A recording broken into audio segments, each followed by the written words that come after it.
This episode is brought to you by Ciclo, cycling apparel for the semi-serious cyclist.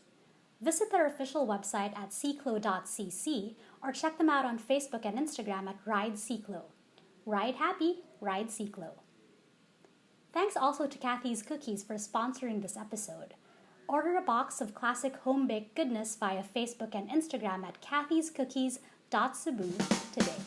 Hello and welcome to Trenta, 30-something conversations with 30-somethings and the 30-something else. After watching Social Dilemma on Netflix, the concept of being a responsible global digital citizen came to mind. So our guest tonight is someone whom I always saw as a very social media savvy / citizen of the world type of person. And true to form, he just recently flew to London in the middle of this pandemic for his master's in public policy. So everyone, please welcome Carlo Agdamag. Hello. Hey Paige, thanks for inviting me to your Yay. show. Thank you for accepting my invitation. So I kind of gave away your location, but if you don't mind, would you care to give your ASL?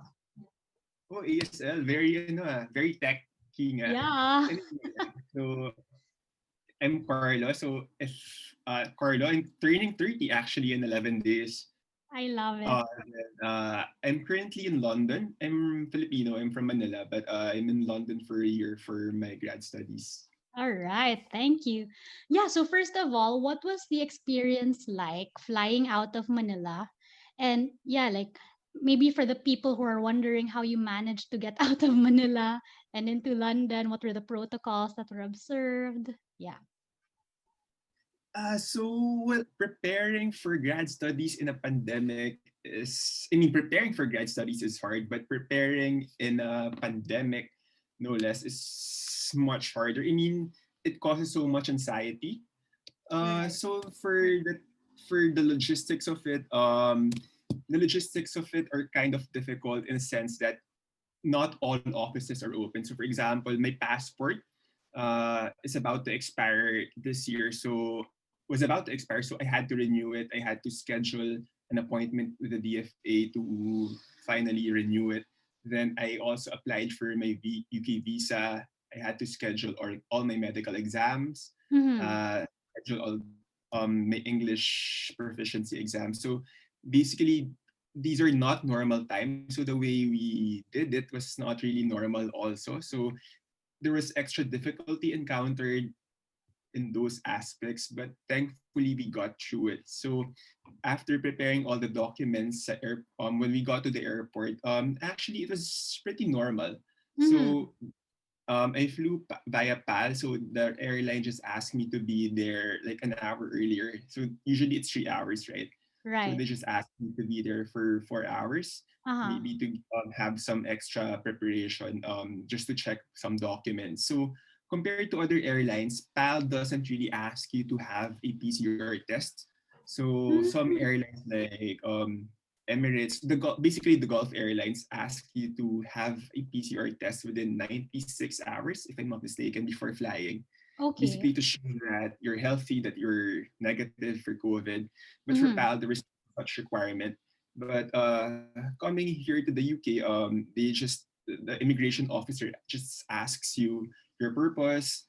Because I think currently leisure travel is not yet allowed, so Right. they just only let you go past immigration if you have a valid purpose, like for example, work or studies.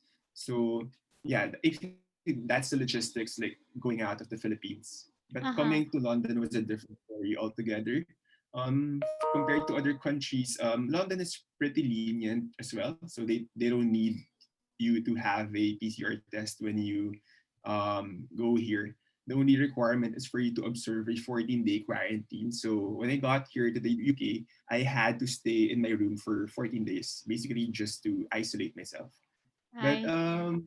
after that, so far okay. The experience is okay. So you never got to get a test ever. Not yet. Oh So my god. ever. So actually, like I have this fear of the unknown. Mm-hmm. So what if like my test is suddenly positive? So that's I mean, it's my fear. But then eventually I need to get a test also because in school they require us to get a test. So they Okay. offer testing in school. So hopefully within the week I'll do it. So, What but about yeah, on the? Go ahead. Sorry. I've never had the test yet. What about on the flight? Did you have to wear PPE? Ah, like on the flight itself, no, it's not a requirement. But Mm-hmm. for PAL, they only require their passengers to wear a mask and a face shield. I see. So they I don't have a PCR test, but you have to do the double whammy, mask and face shield. I'm curious also, was there social distancing in the plane? Like one seat apart ba or parang normal lang? I thought there's going to be that. So Mm. initially, like when I was checking the flights, 2 weeks before I was scheduled to fly out, um, there were distancing seats available. So for an extra fee. But then Ah, the thing is, I booked my flight the day before I was scheduled to fly out. oh my gosh. So yeah, so there were no tickets already available back then. So I mean, the tickets available were very limited. Mm-hmm. So the distancing options are not there anymore. And the thing is, if you remember, there was the Philippines imposed a ban on exporting or like the deployment of healthcare workers for a certain time. Right. Basically, they just want, yeah, so they want them to just serve in the Philippines. But by the time I flew out, the ban was already lifted. And the thing is, Mm. I only discovered this during the flight. The Philippines exports a lot of healthcare workers to the UK, to the Mm. NHS. So Mm-hmm. many of the nurses of the doctors serving in the UK healthcare system are Filipinos. So I had a seatmate during my flight, and he's actually a nurse. So we became friends already. So if I've ever visit that, I think he lives in South Exeter. Uh-huh. So I think basically he briefed me through the healthcare system of the UK and the Filipino diaspora Uh-huh. uh, here in the UK, at least in the healthcare industry. Super interesting. Yeah, it is. It is. So I want to talk about like your master's in public policy. I know you've always wanted to take a master's degree. What made you decide to push through with physically going to London instead of was an online course also offered? Uh, for the for the longest time, I mean, after graduating from law school, after passing the bar, I felt like the next big thing that I wanted to do with my life was to pursue a graduate degree. Mm-hmm. And I mean, I wanted to do it sana like 2 years ago or last year, but then I didn't really push through with it. But this time around, I mean, I felt like the longer I delay it, the longer I sort of postpone my life. So I Uh-huh. wanted to get through with my grad studies as soon as possible for me to the next chapter. You get what I mean? Right, right. So I mean, despite the pandemic, so I still pushed through with it. So I mean, some of my friends were supposed to take their grad studies this year also, but then they deferred considering that the situation, for example, in the US is worse compared here in London. But then yeah, I mean, if I'm not really sure if the situation's gonna be better next year Mm-hmm. or in the next 2 years. I don't think we'll ever get back to normal, unfortunately. So yeah, I might as well proceed with grad studies. And like to answer your question on public policy, Uh-huh. why this course, there's no better time to take public policy compared to currently. Because I mean, Right. everything that we see currently, the actions of the government response to the COVID situation, like whether it be in the health aspect, the economic side, the social side, these are all impacted by government policy. And to be Mm-hmm. able to contribute more to the discussion whenever I go back to the Philippines is something that I'm really looking forward to. Kaya kita gineste kasi you're really like the epitome of a responsible global digital citizen. So yeah, Like, going into the topic, no, I've read somewhere na millennials now occupy a large chunk of the workforce, and I guess we're lucky because one, as millennials, we got to witness the transition from analog to digital. And two, just when we started to earn money, domestic and international travel has never been more accessible. Except now, of course, where there are travel restrictions. But first, I wanted to talk about tech and social media. So I'm curious, when did you get your first mobile phone? oh, when? I think I got my first phone was actually a 2110. And I think I got it 2110. when I was in grade 6. Yung 2110 yung medyo malaki. Then may antenna. Ah, okay, okay. It's a brown Nokia 2110. So medyo malaki siya. The one you Na may, slide, yung parang sinaslide mo or hindi? no, I don't think so. Ah, I okay. don't think so. Yung super lucky na may malaking keypad din. Ah, okay, I see. So, but then I think if you're referring to yung mga like smartphone, I got mine pretty late actually. Like I Mm-hmm. got an iPhone when I was just in college late college or Uh-huh. mid college. Ah, So okay. before that, I was using the BlackBerry, but it wasn't really an iPhone wherein like, you can maximize all the things you can do there. But yeah, so it Right. was pretty much late in the game, so to speak. What was the first social media platform you used? Oh, okay. I think yes, Friendster social media, right? Yeah. So Yeah, friends. so I think yeah, Friendster. So mga I think that high school, grade school ba yun? Late grade school, high school? yeah, I think so mga high school ata. But then I think we use it mainly on a desktop, right? Or on a Right. laptop. And then Yeah. ano pa yun, dial up pa yun, wala pang, Oh yeah. Yeah. Super bagal pa mag-connect na internet. true, like if may tatawag sa landline, mapuputol yung connection mo. Exactly. I had to load up every now and then using my ISP Bonanza, not a Oh, yeah, paid yeah. post. I'm curious though. So you mentioned about like using the social media platform, no? Have the reasons for being on social media changed over the years? Or have how you view and use social media changed over the years? I would like to say yes. So Mm-hmm. if we give Friendster as an example, so when I guess this goes for all of us, we initially joined Friendster to connect with people, like Right. to like catch up with friends, like check photos. So we after face Friendster there was multiply. So Right. basically, only purpose is for you to post photos, like to check out what's happening, like the things that you've been to, the places you've been. So after that, Facebook came to the picture.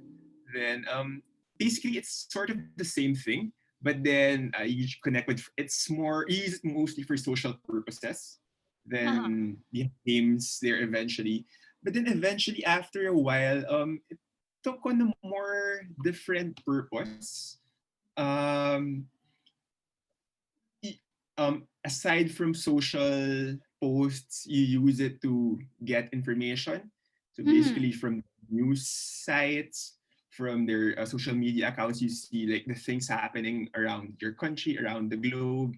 Then Right. eventually, after that, aside from sharing news, sharing information, I think it also transitioned to somewhere where you can share ideas.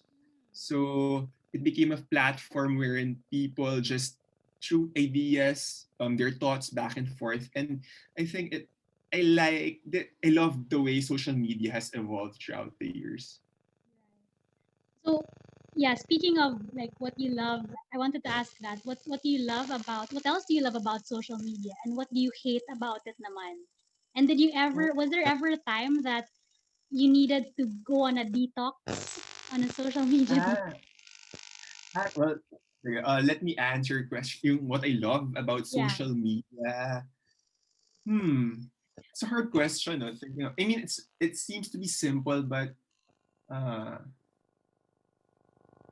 what I love about it, I think it's your ability to connect with people, despite the fact that we're like miles apart. For example, like in our case, so we talk to each other via Twitter or via other instant messaging apps. So I mean, it lets you connect to people right away, and Mm-hmm. also basically before you do it via like mail, which is super difficult. But now everything seems so easy. I mean, not just that, not just connecting with your friends who are far away. You can also connect with um, popular people, like for example, artists, celebrities, or even authors, like thought leaders, political leaders. You can easily reach them through social media. I think things became very accessible with social Right. media. So I think that's the thing I like the most about it. Mm-hmm. Something I hate about it, if I may cite, yung very fast, it's very fast paced in a way na, no, let me rephrase it. I think if I may cite a specific example, in yung Sure. cancel culture, yeah. Uh-huh. So I think you've encountered it, for example, in Twitter. So Mm-hmm.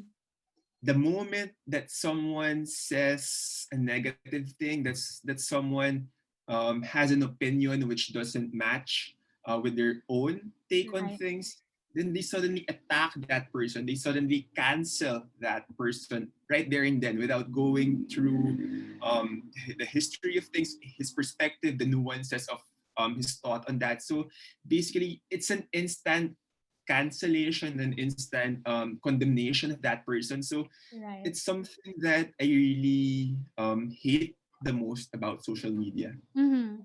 There's this lack of maybe, doing research naman on the part of the people canceling Yeah, a certain person, right? I think I get what you mean when you say like it's quite fast when yeah, people do that. Yeah. yeah. I mean, and sometimes the people can't even defend themselves. Na Right. Right.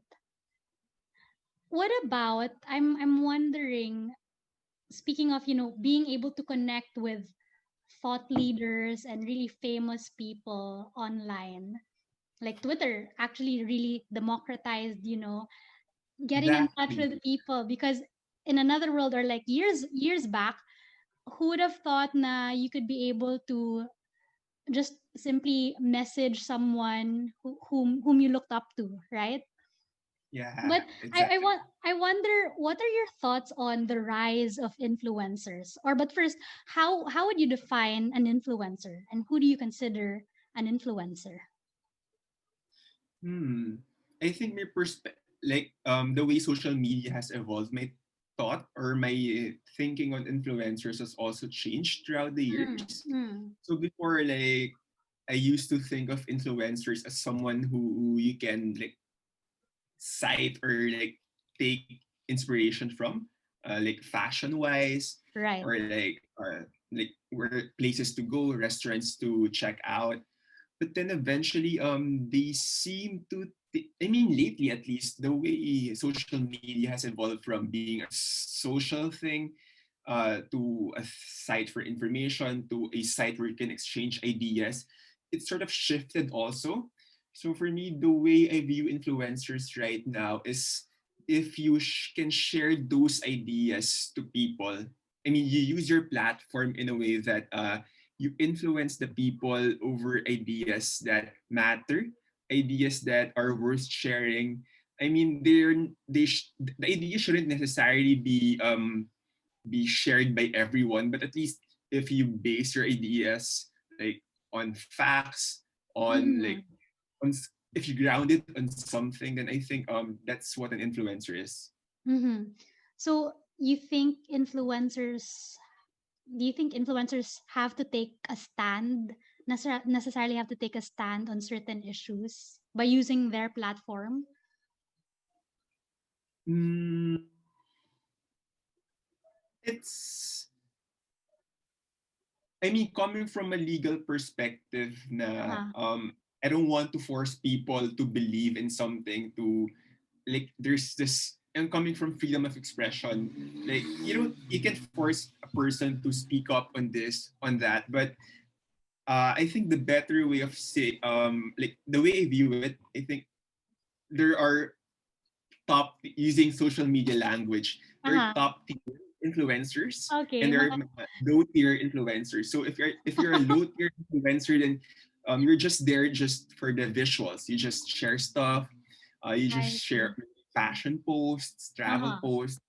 But for me, the top tier influencers are the ones who really contribute to the discussion, like the ones who Mm. take stand on things, and more importantly, the ones who use their platform to make a difference.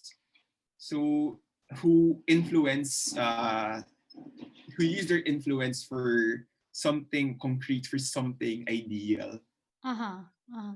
That's interesting na meron palang like, like top tier and low tier na influence. Oh no, I just well, I just thought of it right now. Ah, okay. Yeah.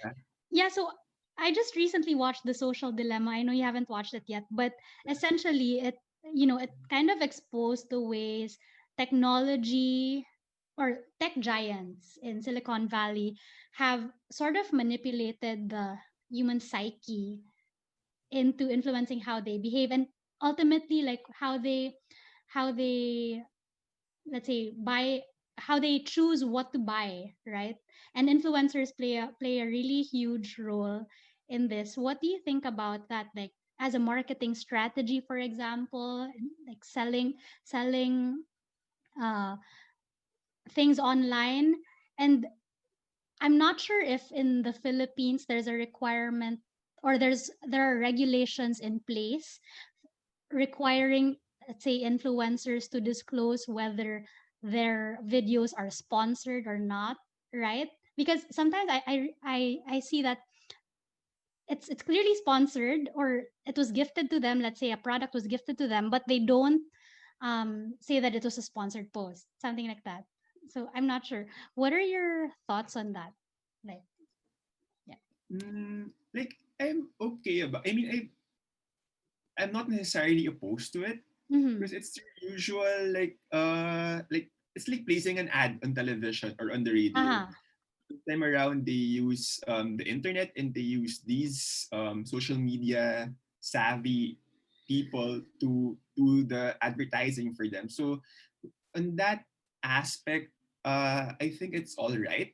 Mm-hmm. But I think at the very least, what I think there are some ethical standards that TV advertisers or like even in radio comply with. So at the very least, they should at least subscribe to it also. I'm not sure if they do. I mean, maybe some of our advertising friends can confirm that. But Right. yeah, I mean, at the very least, they should at least subscribe to the ethical standards imposed also on TV, on radio ads. But then also on your point that there's supposed to be a disclaimer saying that Uh-huh. this ad is sponsored, I'm not sure actually. But I agree with you that I also see some posts saying that this ad is sponsored or paid paid ad Right. ad. Yeah. What about, let's say, what about you as a social media, um I I'm wondering, like, how are you as a social media user? Do you use your platforms to express your opinions, to make a stand? Okay. Yeah, of course. Pero like if I may backtrack a bit, so Uh-huh. like initially, like uh I use social media just for sharing photos and all. I also tried to do blogging, but then Oh. law school got in the way. So okay na rin. I mean law school is better. I mean then I don't see myself blogging for the long term. So currently I use social media not just I mean yeah not I guess to influence but I guess to share my thoughts on things. So but I guess I use it rather as a platform to share my thoughts, my ideas, my stand on things that I feel strongly on. Mm-hmm. And I think at the end of the day, it's what matters to me. So I mean, Right. some people, parang I don't want my social media accounts to be just a superficial um, take on life. So basically, this is what I did, the things I went to, the places I've been to, like where I ate. So it's very boring for me. Mm-hmm. So I want it I mean, I also want it to be a platform for my ideas, for my beliefs, or at least for the things that I take a stand in. So yeah, I use it to share my thoughts on certain issues. Um, I mean, I don't think they matter, but at least it's an avenue where I can air my grievances Uh-huh. on. Yeah. Has sharing your thoughts on social media given you an opportunity to connect with the influencer, the top tier influencers you consider, or yeah, or has it allowed you a chance to connect with people you look up to? Yeah, yes, I guess yeah. It's a way for you to share your ideas with them. So you can like if you agree with their opinions, you can like retweet them or retweet with quote tweet, then add your take on it. So Uh-huh. actually, it's like yeah, it's very like the way academic writing is. It's like actually I just learned this yesterday. It's like very they say, I say. So Mm. you base your academic writing on a previous idea, then you say I say. You build up on it basically.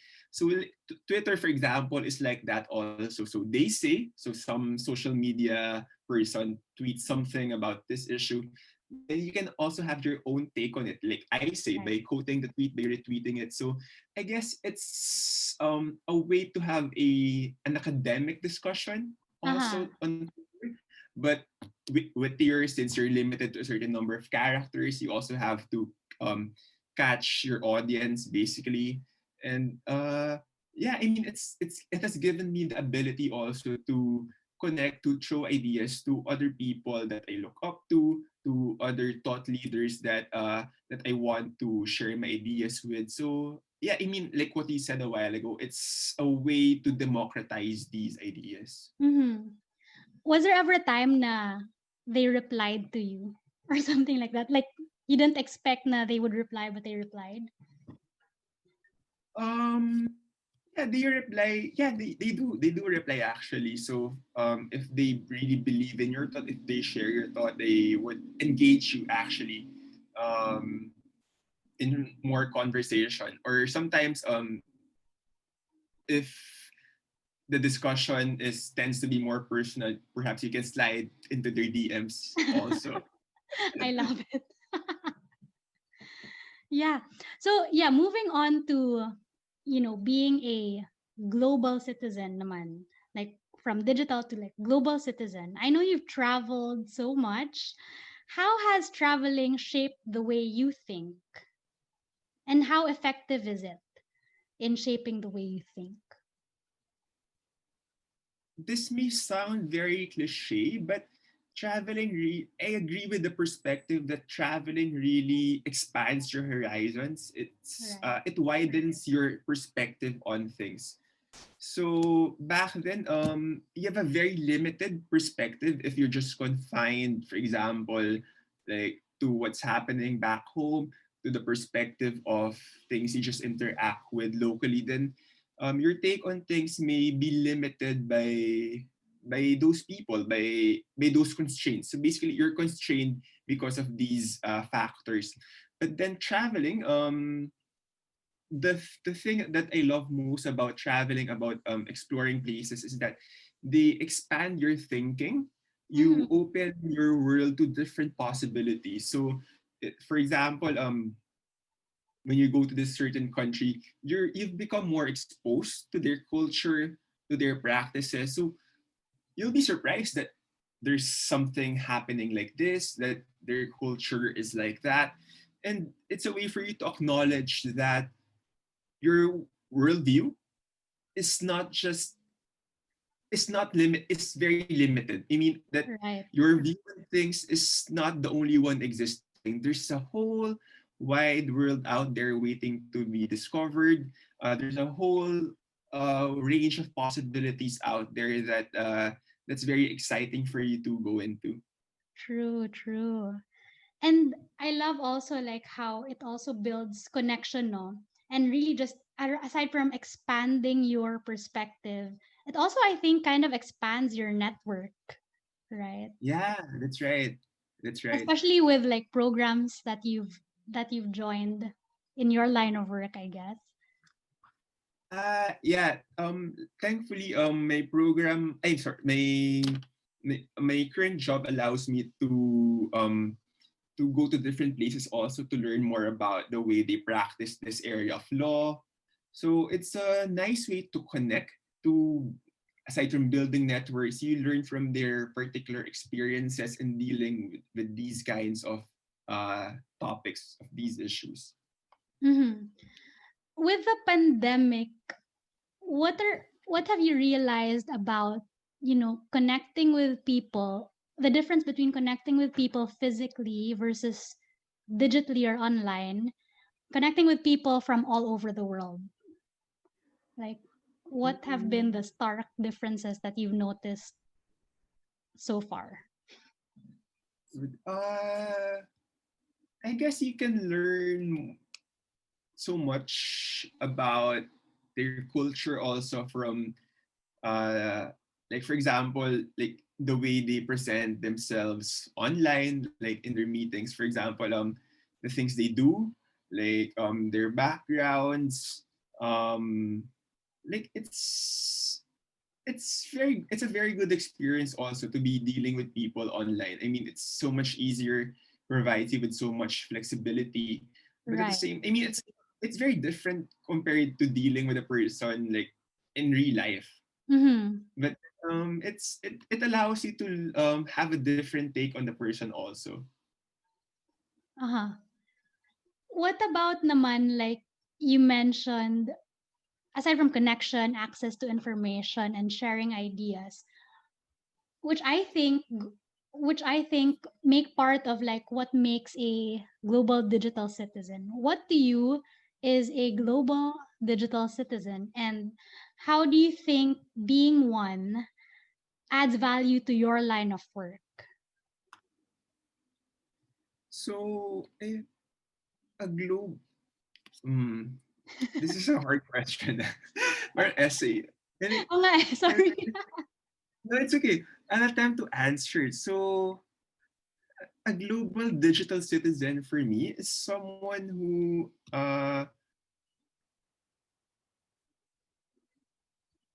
acknowledges that his worldview is limited and that Mhm. there's an endless stream of possibilities out there. So, a global digital citizen doesn't have to be just doesn't have to travel like to go I mean to go to places to explore. I mean, the only thing that he or she has to be good at is to be open to the possibilities that there's so much more out there in the world, that and Right. that even reading about it. I mean, even though you're not there physically, like but by reading about it, but by seeing photos, by acknowledging that there are other things existing out there, then I think that makes you a global digital citizen in a way. I love it. And do you think this has become, an advantage in how you approach your type of work? Yes, definitely. Like the way work is right now, it's shifting also. So you're not in the traditional sense of work anymore, that you're confined to the confines of your office, of your workspace. So right now, you have to nuance yourself. You have to set yourself apart, and by being a global digital citizen, by acknowledging different worldviews, by acknowledging different perspectives on, for example, this area of law, like this kind of these issues, then you'll be able to have a more comprehensive take Mm-hmm. on the job that you're doing. So I Mm-hmm. guess it's an added advantage, and I think for us millennials, for us digitally equipped citizens, it's something that we should harness more effectively. True. And I think the pandemic really has, highlighted the advantage or the benefits of technology, right? Exactly, exactly. I love what you said about like being open. And I think your being there is proof of that, like being open to all the endless possibilities of what life has to offer. So you're turning 32 in 2 weeks. What are you No, looking forward? I sorry, 30 in 2 weeks. What are you looking forward to? what I'm actually scared Really? to turn 30. Well, I mean, part of me is scared, part of me is excited. Uh-huh. Like, scared because I always see myself as a young person. Like, I don't see myself growing up, actually. But Uh, it's also challenging. So I know that many good opportunities will come as I grow in age.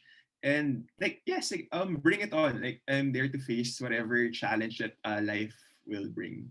I love it. I love your ano talaga, your perspective, like super digital citizen, global digital citizen.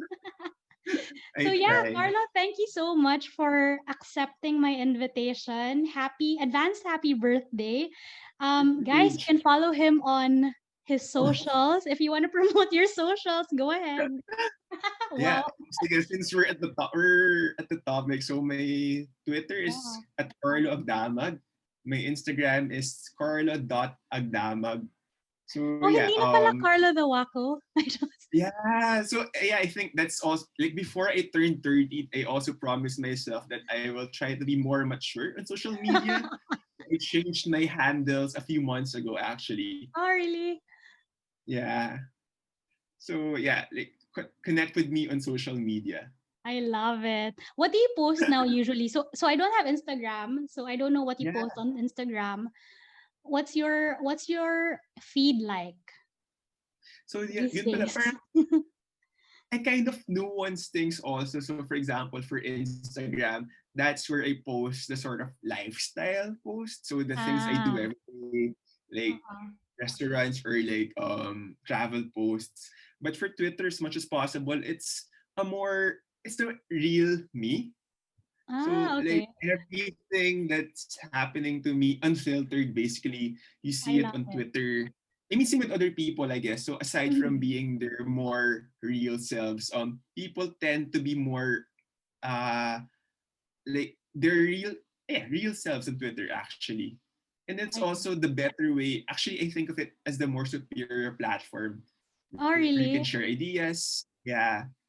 So actually, like before coming here, like before taking my master's, I want sana to shift my Twitter to academic Twitter. Oh, 'di ba? Para yeah, because parang social media pala has different uses. So for example, Twitter can be used by the academic community to share their findings, to share Right. their thoughts and opinions. So, for example, for the Philippines, if you follow the hashtag Pinoy Scientist, so Mhm. you can see the works of Filipino economists, scientists, their research. So if you want to support them to learn more about the things they're doing, just follow that hashtag. Then the same is Mhm. true for the academic community globally. They share their findings usually online. Now, aside from that, there's also Kalat Twitter and And what's Kala basically Twitter? anything that's happening in their life. So Ah, actually, okay. it's a very good. So I don't see myself limiting my feed to one kind of Uh-huh. uh like Type feed, of yeah, yeah, post. So yeah, for me, it's very mixed. I see. My last question na lang talaga before we go. No, no, go What ahead. what's your favorite social media platform so far? Mm, I think hands down it's Twitter. Ah, talaga? Yeah, it's a more direct way to connect with people. I mean, di ba kanina a while ago I was talking about you can it become engaging different people becomes more accessible. I'm Right. referring to Twitter actually because you can share ideas with these people easier. Mm-hmm. I mean Instagram is okay, but then I for me it has this superficial aspect to it Uh-huh. because you tend to filter your posts, you tend to curate your feed, even your Right. story. But then There's a for certain Twitter, it's like aesthetic that has to be maintained. Ganun ba? exactly. But for other platforms, especially Twitter, it's no holds barred. And I think Mm. it's this is my own take on it. The better people are on Twitter. Ah, really? Yeah. Well, you know what? Yeah. Going back to your comment on Twitter being academic, like fostering an academic discussion. No, I also had someone over the podcast. He works for Apple, and then he also posts his, like updates on, he works for the what do you call this, machine learning department. So they come up with ideas on like the how to improve like the different, oh my gosh, how to improve like the different products. Let's say his recent project was like the hand washing detection that's already on the Apple Watch. So Okay. that's where he posts all the updates on those types of projects. So yeah, parang yung mga academic discussions, he tags people who may be interested, or like his contemporaries in, like from graduate school, etc. So yeah, I think yeah, I see that part of Twitter as well pala. Yeah. Yeah. Yeah. It's very there are different communities in Twitter essentially. I love So it. if you can join whatever it is that suits you. So good thing pala na I kinda went back to Twitter this year just to promote my podcast. Joke lang. Yeah, and it's not as toxic as Facebook actually. I mean, it can Right. get toxic when cancel culture steps in, but then it's more bearable than Facebook. Are you still on Facebook? Yeah, I'm still on Facebook, but actually I don't post as much as I Ah, do on Twitter and on Instagram. uh-huh. I see. All right. So on that note, Carlo, thank you so much for your time. It was such an eye Thank opener. you. Like I never knew like the power of social. I mean, we all know the power of social media, but like from one who's really well versed in social media. So thanks again so much. And yeah, I'll just stop recording, but we can chica after. Bye. Yeah. Thanks, Paige.